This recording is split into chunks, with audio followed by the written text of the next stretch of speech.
BRK భవన్లో justice PC Ghosh commission ముందు హరీష్ రావు విచారణ ముగిసింది. గంటకు పైగా సాగిన విచారణలో కమిషన్ అడిగిన ప్రశ్నలకు హరీష్ రావు సమాధానం చెప్పారు.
బీఆర్కే భవన్లో జస్టిస్ పీసీ ఘోష్ కమిషన్ ముందు హరీష్ రావు విచారణ ముగిసింది. గంటకు పైగా సాగిన ఈ విచారణలో కమిషన్ అడిగిన ప్రశ్నలకు హరీష్ రావు సమాధానం చెప్పారు.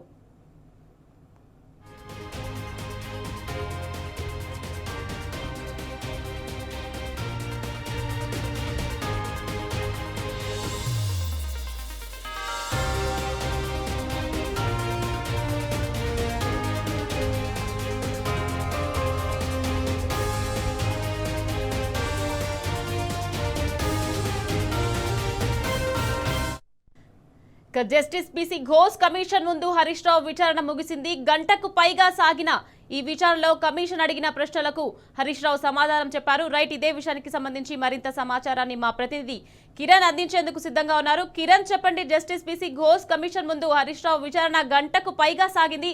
దీనికి సంబంధించి మీ దగ్గరున్న లేటెస్ట్ అప్డేట్స్ ఏంటి? దాదాపు గంటన్నరకు పైగా విచారణ అనేది జరిగింది. కాసేపటి క్రితమే విచారణ కూడా ముగిసినటువంటి నేపథ్యంలో మాజీ మంత్రి హరీష్ రావుతో ఇటు కాళేశ్వరంకు సంబంధించినటువంటి ప్రాజెక్టు వివరాలన్నీ కూడా పూర్తిగా ఒక డీటెయిల్డ్ రిపోర్ట్ను కూడా కాళేశ్వరం కమిషన్కు అందించడం జరిగింది. పీసీ ఘోష్ అడిగినటువంటి క్వశ్చన్లన్నిటి కూడా తాను సమాధానాలు చెప్పారు. ప్రధానంగా కాళేశ్వరం ప్రాజెక్టులో ఉన్నటువంటి పనులు ఏవైతే ఉన్నాయో వాటి అన్నిటిపైన కూడా సుదీర్ఘంగా ఇప్పటికే ప్రిపేర్ అయినటువంటి పరిస్థితి కనబడతా ఉన్నాయి.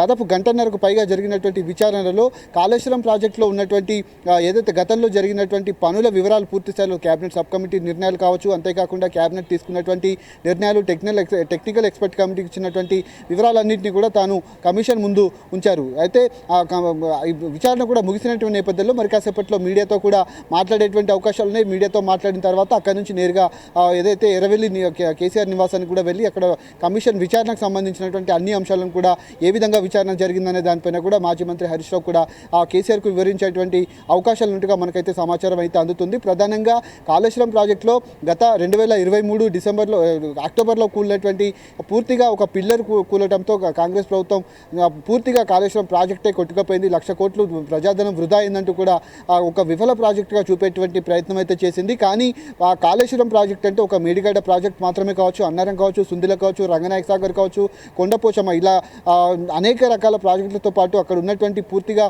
నీటి సామర్థ్యం ఏ విధంగా ఉన్నాయనే దానిపైన కూడా శనివారం రోజున పూర్తి స్థాయిలో వివరాలన్నీ కూడా ఇటు మీడియా ముఖ్యంగా కావచ్చు, పార్టీకి సంబంధించినటువంటి నేతలందరికీ కూడా వివరించడం జరిగింది. కానీ కాంగ్రెస్ ప్రభుత్వం వచ్చినప్పటి నుంచి కుట్రల్లో భాగంగానే పూర్తిగా కమిషన్ విచారణకు తనను ఆదేశించారు. ఎందుకంటే పూర్తిగా నివేదిక సిద్ధమైంది, పూర్తిగా కమిషన్ గడువు కూడా ముగిసినటువంటి నేపథ్యంలో ఖచ్చితంగా కుట్రలో ఏదైతే రాజకీయ కుట్రలో భాగంగా హరీష్ రావు కావచ్చు, మాజీ ముఖ్యమంత్రి కేసీఆర్ కూడా నోటీసులు ఇవ్వాలంటూ కూడా ఇప్పటికే ప్రభుత్వం నుంచి వచ్చినటువంటి ఆదేశాలు ఇందుకు నిదర్శనంగా మారాయని కూడా మనం చెప్పుకోవచ్చు. ఇప్పటికే కాళేశ్వరం కమిషన్ ముందు కూడా హరీష్ రావు హాజరయ్యారు. దాదాపు 118 మంది సాక్షులను కూడా విచారించినటువంటి నేపథ్యంలో ఈరోజు విచారణకు కూడా ఉదయం తెలంగాణ భవన్ నుంచి నేరుగా బీఆర్కే భవన్కు వెళ్ళడం జరిగింది. అక్కడ పెద్ద ఎత్తున కార్యకర్తలు కావచ్చు, అభిమానులు కావచ్చు, ఏదైతే బీఆర్కే భవన్ వద్ద కూడా ఉన్నటువంటి పరిస్థితులు అయితే మనకు కనిపించాయి. కాంగ్రెస్ ప్రభుత్వానికి వ్యతిరేకంగా కూడా ఇటు హరీష్ రావుకు అనుకూలంగా కొంతమంది వ్యక్తులు కూడా నినాదాలు చేసినటువంటి సందర్భాలు అయితే కనిపించాయి. దాదాపు 20 లక్షల ఎకరాలకు సాగునీరు అందించినటువంటి కాళేశ్వరం ప్రాజెక్ట్ అనేది తెలంగాణకు ఒక వరప్రదాయంగా నిలిచింది. కాబట్టి ఖచ్చితంగా 2 కోట్ల ధాన్యం కూడా 2 కోట్ల టన్నుల ధాన్యం కూడా పండింది. అది కూడా పూర్తిగా కాళేశ్వరం ప్రాజెక్టుకే ఘనత దక్కుతుందంటూ కూడా ఇప్పటికే మాజీ మంత్రి హరీష్ రావు కూడా చెప్పడం జరిగినటువంటి నేపథ్యంలో పూర్తిగా కాళేశ్వరం ప్రాజెక్టుకు సంబంధించినటువంటి విచారణ కూడా కాసేపటి క్రితమే ముగిసింది. తాను కూడా అక్కడి నుంచి నేరుగా కేసీఆర్ వద్దకు వెళ్ళేటువంటి అవకాశాలు ఉన్నట్టుగా తెలుస్తుంది. కాళేశ్వరం కమిషన్లో పీసీ ఘోష్ అడిగినటువంటి ప్రశ్నలు ఏంటి, తాను ఎలాంటి సమాధానాలు చెప్పారు, ఎలాంటి రిపోర్ట్ సబ్మిట్ చేశారనే దానిపైన కూడా మరి కాసేపట్లో మీడియాతో కూడా మాట్లాడేటువంటి అవకాశాలు అయితే మనకు స్పష్టంగా కనిపిస్తుంది. దాదాపు ఒక 10-15 నిమిషాల తర్వాత తాను బయటకు వచ్చి మాట్లాడతారు, మీడియా ముఖంగా మాట్లాడేటువంటి అవకాశం అయితే కనబడుతుంది. Right, thank you Kiran.